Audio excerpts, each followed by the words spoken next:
Next, I'd like to introduce Dr. Josh Pauli from Dakota State University. Dr. Pauli serves as a professor of cybersecurity and is the director of DSU's National Science Foundation CyberCore Scholarship Program. DSU has distinguished itself as a national leader in cybersecurity education. The NSA and Department of Homeland Security designated the university as one of our country's first national centers of academic excellence. DSU plays an important role in addressing our nation's shortage in cybersecurity professionals. The university trains a strong pipeline of students ready to respond to the growing cybersecurity threats facing our public and private sectors. Dr. Pauli will help lay the groundwork for the next couple of days. In his presentation, he will describe the types of cybersecurity threats facing each of our organizations. So please help me in welcoming Dr. Josh Pauli. So I'm going to get us started here with just the general, kind of the current threat landscape that no matter your industry you're likely to see. This is a little bit different than a couple years ago. A couple years ago there was certain attackers and certain styles of attack that some of you would have been immune to. But as you heard earlier, we're really starting to see basically every style of attack hit every style of industry. So some of these you might think like, no way that could happen. But you know, if you pay attention to the news or you pay attention to some of your information sharing outposts, you can actually see some of this happening in your industry. So current cyber attacks is the general idea. So when we started planning for this event, I think we maybe started planning right after the first of the year. A lot of us were involved in the Senate Commerce Field Committee hearing at DSU in August, and we kind of kept the momentum going. About the first of the year, we got together. I think it really is a great thing when an entire state can come together, and we pulled in some good folks from NIST and some good folks from your industries across the U.S. to talk to you about how to actually implement this thing. All right, so as Mark said, I'm a professor up at Dakota State. I've helped and researched in a lot of different industries, some more than others. So I guess I'm the other, right? I don't know if Mark said higher ed. I guess I'm a state entity officially. So the quick rundown of today is to discuss the different actors. You'll hear people call them actors, right? Who is actually attacking your systems? We'll also spend some time actually looking at the targets within your environment. So a lot of us, it's easy to say like, well, they're attacking our IT infrastructure. But we need to slice and dice it a little more than that to fully understand kind of where you may be vulnerable at. It's always fun to understand their motivations. Something that our students enjoy at DSU is playing that offensive side, right? So being the ethical hacker. And we drill into our students, to do that, to really stress test an environment, you have to understand the motivation of that attacker. So I want you to understand the motivation of some of the people that are coming after you. And then we'll look at the different attack types. There's 2 or 3 kind of main buckets that we could group these attacks in. And then some high level, very, very high level preventions you can do. And some of these things are very rudimentary, right? There's things that maybe you've been doing for the last 8, 10, 12 years, or you've heard your IT staff talk about, or you've heard other people tell you about. And then some of them are much more non-technical, right? So now we're worrying about the psychology of attackers and how do people learn and how can we do user education awareness training and actually have it stick, right? A lot of things that as software engineers or network engineers, we weren't really concerned with previously. And then a couple, as a professor, I have to give you some parting shots, right? So some things that I'll pull out and leave with you. So these are kind of the 5 main groups of people that we discuss when we talk about who's attacking you, right? So the first one is script kiddies, and we're going to go through each of these. Scammers, which we always think of the Prince of Nigeria, and we all laugh of how could anyone actually still fall for the Prince of Nigeria or somebody who wants to pay you $30,000 for your $10,000 car and some of that. But funny story, funny to me because it didn't happen to me. Actually had a lady this morning at the community center at 5:30 in the morning around the walking track of the Madison Community Center grab me and say, my sister in Wyoming fell for it. I said, fell for what? And she fell for actually like, we have a bunch of money and give us money and we'll overpay you. And so she knew I was into cybersecurity, and she was, kind of up to date on it, and she just felt so bad for her sister. But it actually, like, those things still happen. The middle group is really cool. So this is like the actual security researchers. All right, so these are the big guns. These are the top of the iceberg, best of the best people doing some unbelievable things. Unfortunately, I guess at this point, we don't really need to worry about them because our systems and our environments are falling prey to lesser beasts. And then the next two, nation states, I think this one was probably the one that most people are like, I don't need to worry about that. I don't need to worry about China or Iran or North Korea or Russia. Like, I'm a small business in South Dakota. I don't need to worry about that. But you do, right? So there's some very specific attacks that have happened.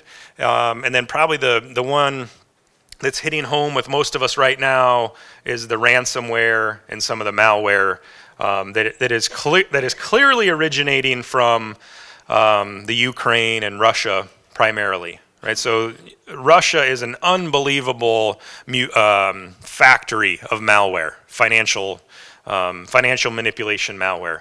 Probably about 80% of the malware right now has either Russian or Ukrainian signatures in it, meaning something even as simple as verb tenses and how they write their code or the comments within their code, let alone the IP addresses that they're dialing home to. And then we'll look at malicious insiders, which has been around forever. All right, so script kiddies, we all giggle about because we think like, script kiddies are no good. We don't need to worry about them. They're just high school kids or disgruntled college kids that are grabbing tools. They don't really know what they're doing, and that's absolutely true. Right, so a script kiddie, the reason they're called script kiddies is they're not capable of creating any tool set on their own. All they're really capable of is going and finding a tool, reading about how to use that tool, and then pointing it at you and clicking go. So we need to get to a point where like the script kiddies can't touch us, right? And there's some network things and some software things that we can do to render this virtually as a non-factor. But realize that probably over 99% of your attacks, that SDN or any networked environment is dealing with are people just grabbing automated tools and spraying you down with them, okay? So it's really just point and click. There's a whole huge collection of hacker tools for free. There's entire operating systems dedicated to hacker tools, right? And that doesn't mean they're bad, right? A lot of good people use the hacker's operating system, but a lot of dumb people just grab it and start using tools without really knowing what they're doing and without any authorization to use those against your environments. So they're just a user of other people's work. Again, probably way over 99% of the traffic of generated attack traffic is automated tools, right? So Metasploit, Nmap, Burp Suite, these are some of the most common tools that other people have written and made available in a free source or open source environment that people are grabbing and using against you, right? So usually somebody in the audience is like, well, why are we doing stupid things like that?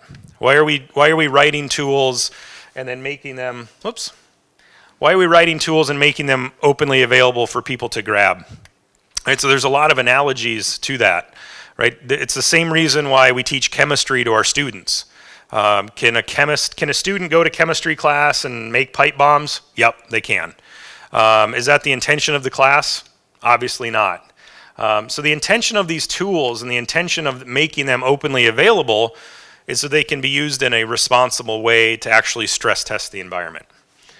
Okay, scammers, right? So there's our sad friend, right? Because nobody clicks on the Prince of Nigeria. Mandiant, which is one of the big malware analysis firms, puts out a report every year. And they're now saying that scammers, for the most part, are hoping for less than 0.1% success. Right, so they're just hoping for about 1 in 1,000 people to click the link or open the file or whatever it is. So that relies on this social engineering piece, which again is is completely out of the range of normal for technical people, right? If you're an IT person or you're a software engineer, network engineer, programmer, like we didn't go to school for that. We didn't go to school for the psychology of attacks. We didn't go to the school for how do you manipulate people. We went to school for technical things, technology-based things. So the scamming in the Prince of Nigeria is probably the one we're all familiar with because we've been seeing it for 15 years. But the scams obviously have gotten much more realistic and much more pinpointed. Probably the one that still sticks with me, the most heartbreaking one was there was about $2 billion worth of scamming after Hurricane Katrina. So, if that wasn't bad enough alone, all the fake, EMS and the fake Red Cross and all the scams that went down for the Katrina Relief Fund, there's about $2 billion of scams with that. So you can pretty much set your clock by any natural disaster, any presidential election, any national event. Sandy Hook Elementary, about $250 million in scams based off of that horrific incident, two Christmases ago, about $250 million scammed from that event. So this takes no technical skills, and it's really based around malware. So I can't remember who mentioned it earlier. The Target breach from a couple of Thanksgivings ago was a $400 piece of malware. The people that used it they understood what it did, but they had no hand in creating that thing. Really, they went onto the underground market for $400. They bought the black point of sale piece of malware, installed it in Target, and away they went. So these command and control center pieces of malware are very, very cheap for the damage that they do. And we're always in catch-up mode, right? So we analyze a piece of malware, we write signatures, we push those signatures out to your endpoint protection, and then the bad guys take the malware and they just make different variants of it. So a bad cycle to be in. So the one that is really cool, and the one that has the potential to do the most kind of good for the state of the art is the idea of a security researcher. And they've started calling themselves security researchers because people still get scared when people call themselves hackers. But a security researcher is generally a good guy that's making use of this wide proliferation of bug bounty programs. And you're seeing more and more big companies do this. Started out as kind of Apple was one of the first companies. They went up to a security conference in Vancouver, Canada, CanSec West, and they said, okay, we have a new version of our operating system, and they got in a room like this, and they said, if you can hack into our operating system, we won't prosecute you or anything. We'll give you rewards, we'll give you Apple products, and we'll give you money. You just have to disclose how you hacked into our systems. So this idea is very, very popular now. So Google has it, Microsoft has it. Everybody's running their own bug bounty programs. Some of them are cash, right? So Microsoft's is if you can actually write an attack for the base Windows operating system, they'll pay you up to $50,000. Right, so if you're a hacker, you're a security researcher, and you can write an attack that harms Windows, makes Windows do something it shouldn't, you can submit that. Microsoft software engineers will go through and verify it. And if they say, I'll be gosh darn, they got us. We didn't know that was a problem. We didn't know we had that hole. Microsoft will actually write you up to $50,000, which is great. Other companies do it other ways. So Uber did it. And if you could find a flaw in their web application, you got $500 worth of Uber credit, which, depending on how far your ride is a couple months worth of being toted around, right? And then my favorite one was United Airlines. So United Airlines, about 18 months ago, updated their website. So I don't know if you remember it. They kind of went to this new kind of single page look at United Airlines. And they also rolled out their mobile app at the same time, or updated their mobile app at the same time. And they said, if you can find a web vulnerability in our software, either in the app or in the website, we'll give you 1 million frequent flyer miles. So 7 hours after they opened that, they had awarded 4 people 1 million miles in frequent flyer miles. So to give you some idea, you can basically fly anywhere in the continental U.S. round trip first class for 50 to 80,000 miles. And they gave away 4 million miles at the drop of a hat. So one of those kids was an MIT grad student. He was just defending his master's thesis. Had gotten married the summer before and never went on honeymoon. So he used 800,000 miles and bought 2 first-class tickets and 10 days in Hawaii at a resort. So him and his new wife got to go for 10 days in Hawaii because he found this flaw. He did a write-up and posted it on his blog, and he said it was about 90 minutes worth of work. So in 90 minutes, he had a 10-day, so like, sorry we didn't have a honeymoon, honey, but this is better, right? We're going for 10 days in Hawaii. So this is gaining popularity. So my middle bullet there, think of your vendors. So the audience of vendors that are using this style, it's kind of crowdsourcing. It's like software auditing, pen testing with a crowdsourcing twist. Okay, there was a really famous bug bounty program that came out about a month ago. Anybody want to take a stab? You guys are just like my students, right? Just sit there. The Pentagon. So the Pentagon said, welcome, bring it, all hackers, attack the Pentagon, which I used to know the number of attacks that the Pentagon faced every day. It would make your head explode. But of course, in true governmental, there was all sorts of hoops. It wasn't welcome all hackers. It was welcome a small subset of hackers that we're going to basically vet fully and make sure they're not, the Russian mob or something, and they're going to sign their life away. But the Pentagon now is getting into it. So I think we're going to see more and more of this. Like I said, as a company, it allows me to have the best and brightest people attack my systems in a responsible way, stress test my systems in a way that I probably am not capable of. If I'm a software creation company, it's hard to poke holes in your own stuff after you've been working on it for years. So that one's really interesting. I think we'll continue to see bug bounty programs proliferate. Nation state. So this one used to be like we used to talk about it and kind of give everybody the update, and everybody would be like, whew, at least I don't have to worry about that. But that's really not the case anymore. We're seeing smaller and smaller entities attacked by nation states. So I'm a North Dakota, went to school at DSU, but also a North Dakota State up in Fargo. And I was talking to one of my colleagues, so he's my colleague now, he used to be one of my professors up there. And we were chatting on the phone about a different matter, and he said, hey, did you hear about XYZ company in Fargo? I'm like, no, I don't read the paper online or anything. He said, yeah, they got attacked, and they think it was the Russian government. But they don't know for sure, right? Because they're all these cloak and dagger shell companies basically doing the work of foreign governments. But in Fargo, North Dakota, and it wasn't Microsoft, right? Microsoft has a Fargo office. It wasn't a company that you would think had like epic intellectual property. It wasn't like they were a defense contractor and they had the next fighter jet plans, right? It was just a normal kind of everyday company. So it affects all of us. So if you have anything of value, anything, right? Anything that they don't have to recreate. If you look at the foreign government militaries, a lot of what they're doing militarily is eerily similar to what we do militarily in terms of equipment, battle plans, systems. The majority of that was probably stolen. Right? We as taxpayers pump billions of dollars into our Department of Defense.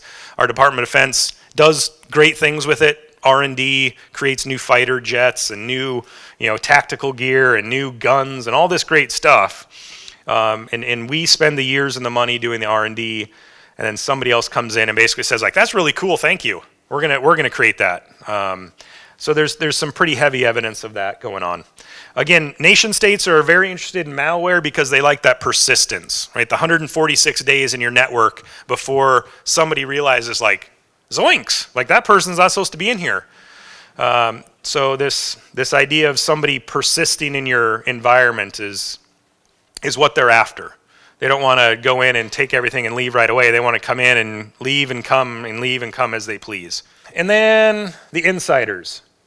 So it's just unsettling to think about colleagues like this. It's just unsettling to think that, somebody that has worked there for a long time or not, or somebody who's friendly or not. It's just unsettling to think that our coworkers could be a source of attack. But it's very true. So I'll pick on the IT guy because IT guys have control issues, right? So IT guys like to hold on to everything. So there's a lot of environments that there's one person who has the keys to the entire kingdom, and that's pretty frightening, right? Even if Joe is a great guy or Betty's a great gal, things can happen where they do make bad decisions, right? So. A lot of times when the malicious insider is ultimately rooted out and their bad decision is exposed, most of the time it had nothing to do with the company, right? A lot of times it was something personal. Like, I'm going through a divorce. I'm an alcoholic. I have a drug problem. My kids needed money. Something completely detached from the work. Right, so that's why Joe, the good guy, turns into Joe, the guy who shouldn't have done that for the last 7 years. So, so anything of value, right? Actual funds, but also intellectual property or things like that. Okay, so those are kind of the groups. Here's their motivations, right? For the most part, script kiddies just want to have fun.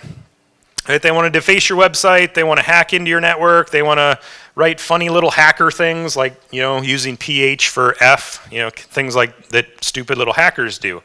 There's not a lot of money in that. There's no money in that, but there's, they do it for the lulz, right, as the kids say. Scammers are looking for money, again, hoping that 1 in 1,000 people hit. They'll send it out to millions of people, and they'll just hope a couple people fall for the scam. So I'm assuming, I don't watch the news exceptionally close, but I'm assuming in the last month we've had Attorney General Jackley making the rounds, warning everybody about IRS scams, right? Because that's what the Attorney General does every time this year. The real hackers are looking for a challenge, right? These are the very, very smart people in it for the right reason, right? So they're looking for money, they're looking for that street cred, they're looking for a challenge. Which, remember, this was kind of the real hackers are plugging into these security researchers are plugging into this bug bounty idea, right? Which is authorized by the company. Nation states are after intellectual property, usually militarily, but more and more business intellectual property, right? So even like the Sony thing, right? The Sony thing was more of like, you see what we can do to you, right? North Korea wasn't trying to cripple Sony. North Korea was making a statement like, oh, you're going to make a funny movie about us? Look what we can do. We can infiltrate your systems. We can out the movie. We can out all the emails. We can out the emails of the CEO complaining about Catherine Zeta-Jones or whoever he was, complaining about the diva actresses. Like, that was more of like an embarrassment. Yes, it caused financial problems for Sony, but that wasn't what North Korea was after there. What nation states are after is intellectual property and the ability to blackmail you, potentially. So this is very similar to the ransomware stuff you're seeing. Right? Ransomware is really easy to deal with as long as you have current offline backups. Right? So it's something that most industries have been told forever is current offsite backups. So if we had current offsite backups, and we woke up one day and we had ransomware throughout our environment, yes, that's terrible. That's no fun to deal with, but it's not, you don't now have to become an expert in Bitcoin just to figure out how to get rid of it, right? So if you had current offsite backups, it's a pain in your butt to revert to your backup, but it is basically the answer to ransomware. And then the insiders, as I said, out of desperation or revenge or needing the money or something like that. So, very hard to tell. There's actually some technology products, some kind of inline filters, right? It's kind of like a firewall that will watch user behavior. right? And after a while, it'll just learn, like, Bill from accounting just kind of does these things all the time. This is kind of what Bill does. Bill spends too much time on Twitter and Facebook, but we allow it. Bill interacts with these systems, but that's his job. And then when things start falling outside of those norms, then people are notified. Like, hey, Bill just accessed the system that he hasn't accessed in 2.5 years. Or Bill just logged in as somebody other than himself, or just any weird anomaly like that. So let's look at these attack types. There's basically 3 targets you have to worry about, right? You have web applications, you have network services, and you have people. Those are the 3 targets, right? So you could kind of look at it as a matrix. We'd have 5 attackers styles, attack types, attacker types, and we'd have 3 targets, and we could actually cross-reference in this matrix to figure out what the exact attack would be, or the most likely attack. But anyways, these are the 3 things you have to worry about. And so normally in your head, somebody in there is saying, not me. I don't have web applications. Like, I outsource all that. Like, somebody else runs my online store, or somebody runs my online bill pay, or even my network, right? I have a little shop here in town that comes and they manage my network, right? You still have to worry about those things. Right, so even if you're not writing code or configuring network devices, ultimately you're still responsible for them. So your web application has a couple style of attacks. Right? So this OWASP, Open Web Application Security Project, every 2 years, 2 or 3 years, pulls out a top 10 attacks. Here's the top 10 most common, most devastating web attacks. They've been doing it since 2007. 2013 was the last version, so we're due here this summer for 2016. Of the 10 in 2013, 7 of them have been around for the duration of that list. So 7 of the top 10 web attacks have been around for now 9 years, which means we're not, as software engineers, right? This hurts because I'm a software engineer. As software engineers, our code isn't getting any better. Which again, some of you are thinking like, that sucks, buddy. I don't have any code. Yes, you do. You may not have written that code, but you're purchasing somebody else's code. Okay? So even if you don't have software developers, if you do have software developers, then we need to worry about software development life cycles and secure engineering and all that good stuff. But if you're buying products, buying programs from other people, we need to worry about that code. So anyways, this OWASP top 10 is a great list. And on the green is the protections. The protections of web apps is very difficult because, again, the majority of us just buy software. We just buy the software, we plug it in, and it connects to our network, and it plugs into our Active Directory, and it runs our payroll system, or it runs our time tracking system, or it runs our customer management system, right? We buy sugar, or we buy something like that. The people that sell you that are very, very, very resistant to you saying, oh, hey, by the way, can we have all your source code? And we're going to look through it for bugs. First of all, source code auditing is a terrible, terrible experience, right? It's like needle in the haystack stuff. And you have to remember, that's their intellectual property. That's how they make money, right? They're not just going to say like, oh yeah, here it is on a thumb drive, okay? So getting some sort of proof from a web application provider that their code is secure or their code was created in a secure way is very, very, very difficult. But it's something we have to continue to push on, right? So we have to push our vendors on what's your software development life cycle. I love your product. It does exactly what I want. I have no technical ability or no technical resources to find out if it has any holes in it. And even if I did, your end user license agreement won't let me test it anyways. How can I rest assured that your code is good?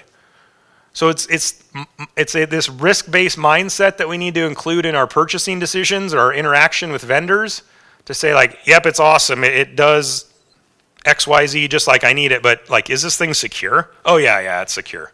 Well, how can you assure me that it was secure? Right, so that's a very, very hard thing to do, but something that we continue to need to push and push and push, right? Because United's answer was, well, we'll put it out there, we'll put a bug bounty program out there, and we'll hand out millions of frequent flyer miles. That's great, right? Your vendors likely aren't doing that. So who is testing their code and in what fashion? Second is network services. So network services is probably the old guy in the room, right? We all had networks before we had web apps. We all had networks before we had to worry about social engineering. These networks are any available service. Right? So now we need to turn the light inward to our network admins and say, do we know exactly what's running on all of our workstations and all of our servers? Is everything that's running absolutely necessary? Is everything that's running the most current, up-to-date, patched versions? Excuse me. Right?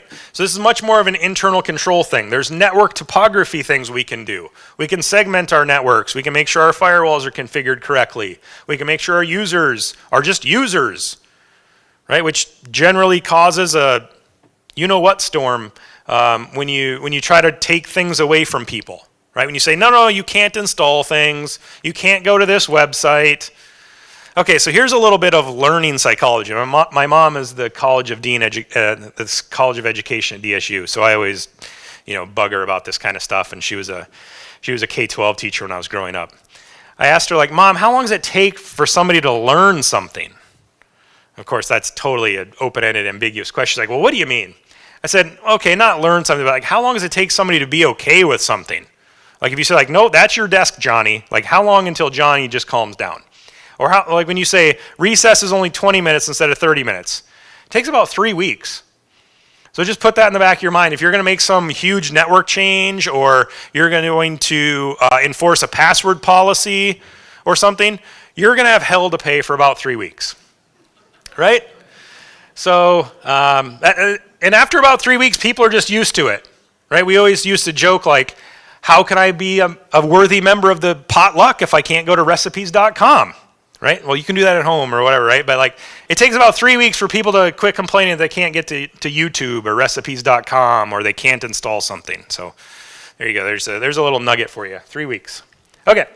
And then lastly is your people, which we have a security conference up at DSU every spring called Dakota, and we bring in some national level InfoSec people. And one of them, Dave Kennedy, stood up in this year and said, people account for 82% of all data breaches. Right? So any attack. So it's great we talk about, let's buy the cool, shiny firewall.